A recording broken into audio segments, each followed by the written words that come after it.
Hey guys, welcome to question FM168 of the Further Maths Fortify study guide.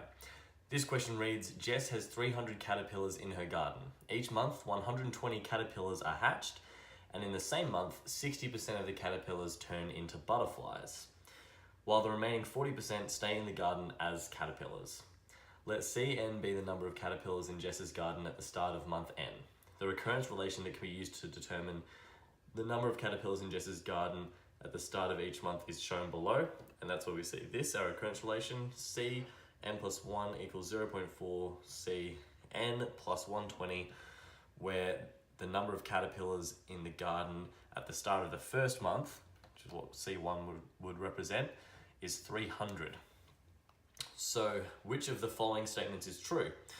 Now we're going to go through each of these statements and figure out if it is true or false. Hopefully we're left with just one option that is true, and then from there, of course, that will be our correct answer.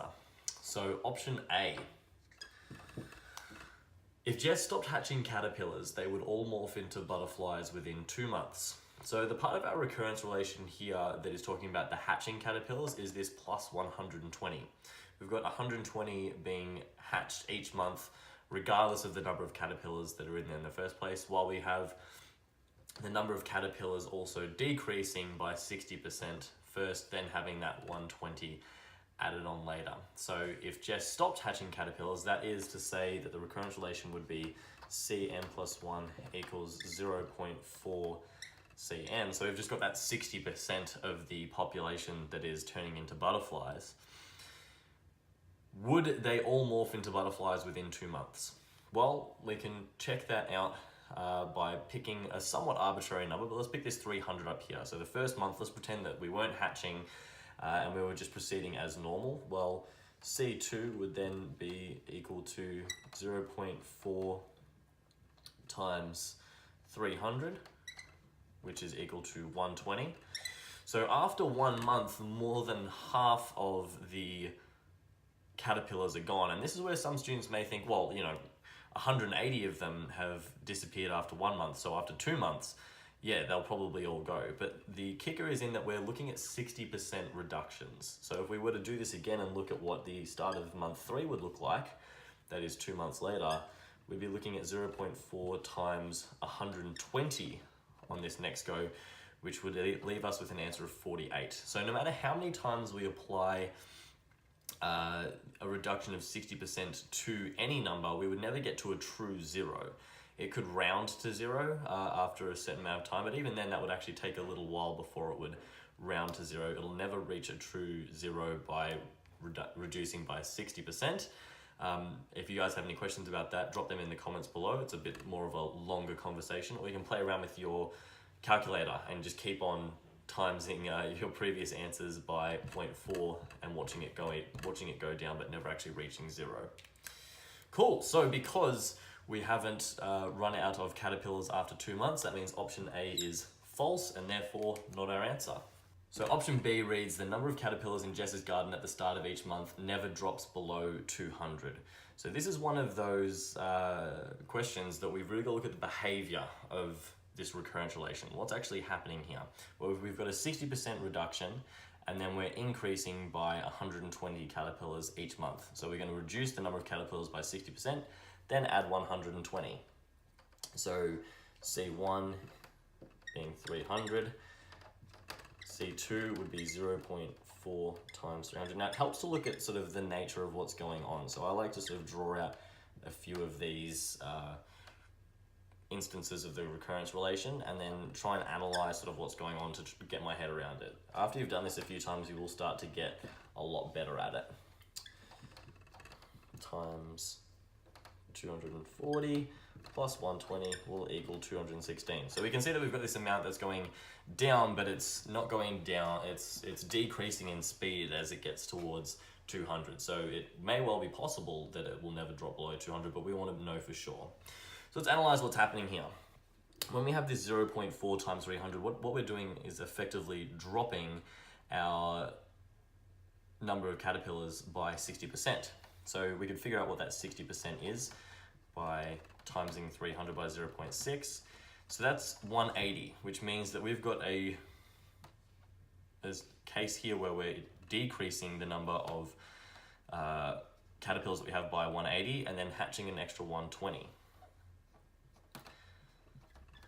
which ends up giving us a difference of 60, which is why 300 becomes 240.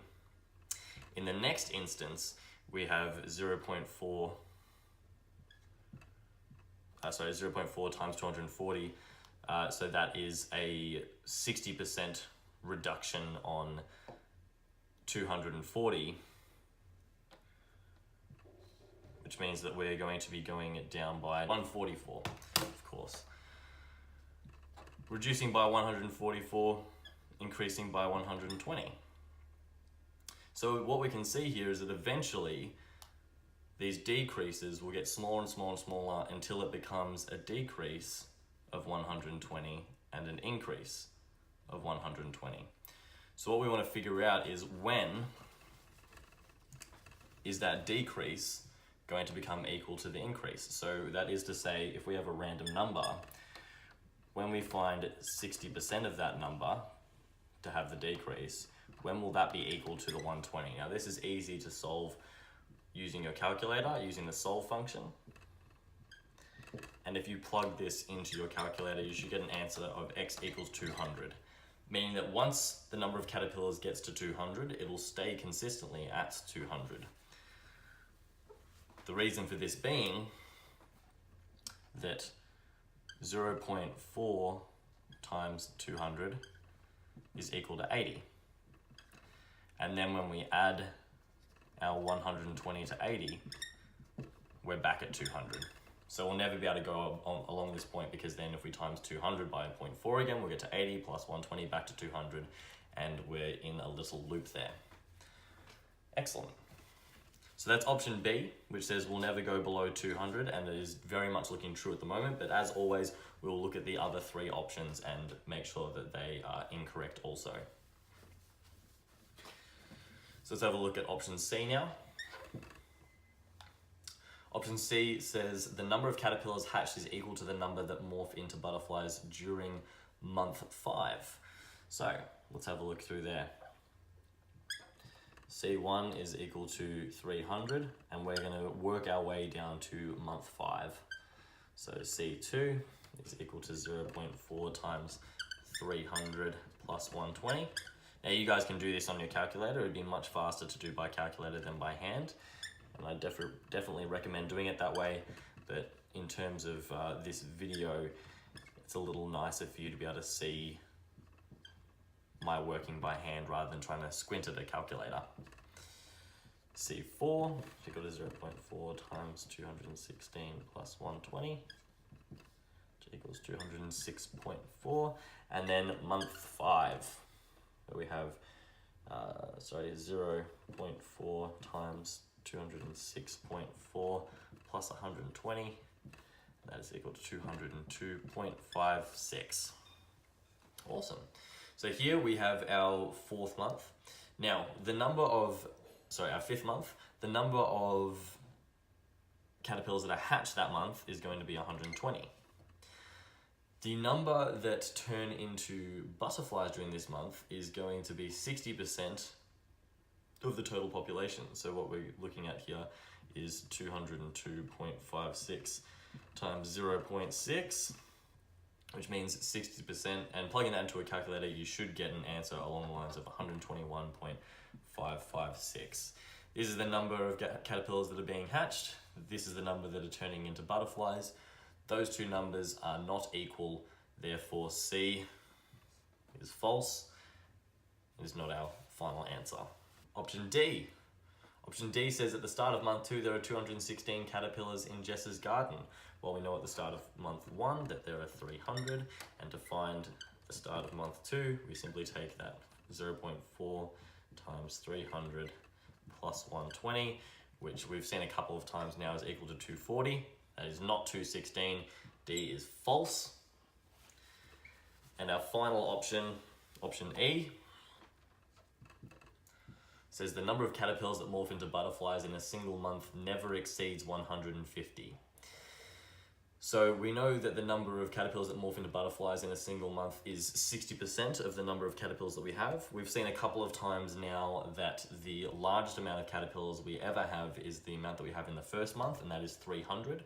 So if our 60% of 300 is greater than 150, then this statement will be false. And of course, if you find 60% of 300, you should get an answer of 180, which does exceed 150, meaning that E is false and B was our correct answer earlier on. This is a tricky one, guys, so if you have any questions, please leave them in the comments below. Otherwise, I will see you in the next video.